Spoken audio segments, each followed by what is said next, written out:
Right, so first they came for Jeremy Corbyn, and they threw the kitchen sink at him. They launched their chicken coups. They briefed against him in the press. They misappropriated funds. They stood against the will of the membership of the Labour Party and for themselves. Such is the state of the Labour Party, both then and now. The biggest barrier for change in this country, as it purports to represent ordinary working class people, yet when those policies were put forward by somebody, they sought to destroy them at all costs. In no small way were the media not involved in that as well. They were the drivers of it. Daily attack articles, interviews with opponents within the party, and the slightest whiff of a scandal, and, well, it was on the hour, every hour news, even if it was a pack of lies and completely made up. And so it now is that George Galloway appears to be the next perceived threat to the status quo, having hammered his mainstream opponents in Rochdale back in March, now having announced a raft of parliamentary candidates and local council candidates. The Workers' Party of Great Britain is building from the ground up, doesn't have those internal saboteurs that Corbyn had to contend with. Yet the media are still coming for him nonetheless, just as they did with Corbyn before. Well, for numerous reasons, Galloway is no Corbyn. But if the media think he'll take an on-air monstering lying down, they'll very quickly learn very much how much he is to what was a distinctly Corbyn-esque attack from both Richard Madeley and Susanna Reid, both seemingly looking to land a gotcha on a guy who simply won't take it, rather than actually ask him anything of any real pertinence or relevance and inform us, the viewing public. Though, of course, these interviews always begin rather nicely, don't they? They began by talking about Galloway's vision for his party to replace Labour, to actually be the party that Labour should be, rather than this Tory Tribute Act it keeps becoming because of the damage done to it by the likes of Tony Blair and Peter Mandelson and New Labour, who turned the party into something that, as Corbyn proved rather sadly, seems impossible to reverse. And it only took Keir Starmer lying about everything he stood for to get elected and then show his true colours as a return to that Blair style of politics to come. Now, I've always been of the view that the con Blair pulled, with the mainstream media on side and no alternative media and no social media to push back on that at the time, that is how he got away with what he got away with in those years. The Iraq War, for example. Can you imagine how things might have been rather different at the level of social media scrutiny, of social media, smartphones being in existence then, was as it is now, especially in light of how we've been able to observe and judge the actions of Israel in Gaza, for example. Imagine if we could have had that level of scrutiny back at the time of the Iraq War. Blair and Bush would never have got away with what they did, I don't think. And equally, Keir Starmer won't be able to get away with anything like that sort of nonsense going forwards. But it didn't take long for the interview to descend into an attack, though.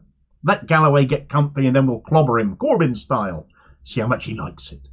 And after much shouting over the top of George Galloway, very much the attack centred on those GMB presenters effectively taking what Rishi Sunak had been saying about Galloway when he got elected MP for Rochdale months ago now, not worrying about anything going on at this moment in time, and going from there, on one hand treating Sunak's opinion as given fact and some kind of sage opinion and viewpoint, when of course it was just a pathetic swipe from somebody on his last political legs, whose party got rinsed into third place in Rochdale and probably only managed to get that high after Labour's campaign completely imploded.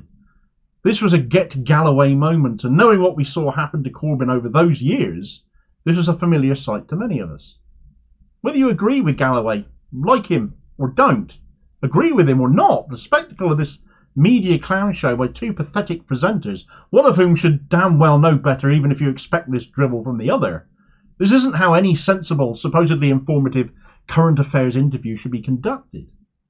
Before you say anything about Galloway's responses, the treatment he got should be condemned. This offered those watching absolutely nothing, just served as a reminder that political opinions are clearly only permitted by those who fit into the narrow, what is deemed as acceptable political class. I very much consider myself outside of that. I challenge it. So does Galloway. So in that respect, we have something in common here, even if I vehemently disagree with him on several other issues. But certainly there was no way anyone should be treated like this on a TV interview. It's like these channels, these presenters see themselves as entitled to do so. If you choose to come on our platform, you deserve to get what you get. That might be the attitude. But when some are treated far differently from others depending on the political persuasion, then there is a pro-establishment bias at hand, obviously. And this was blatantly exposed once again here. Richard Madeley talking about Galloway being a Muslim when he's a lifelong Roman Catholic is pathetic, but par for the course from him. What were you doing, you ridiculous man? But there you go, it got brought up. Susanna Reid, usually the sensible one, was utterly unhinged in shouting over Galloway. You were endorsed by Nick Griffin, she shrieked. Well, he put out a tweet telling people to back Galloway as the least worst option. It's not exactly an endorsement, was it? And Galloway refuted it. As he put it, how can I be a Muslim on one hand, alluding to Madeley's nonsense, and also be somebody who hates them as the BNP do? The daft pair couldn't even get their attack lines straight.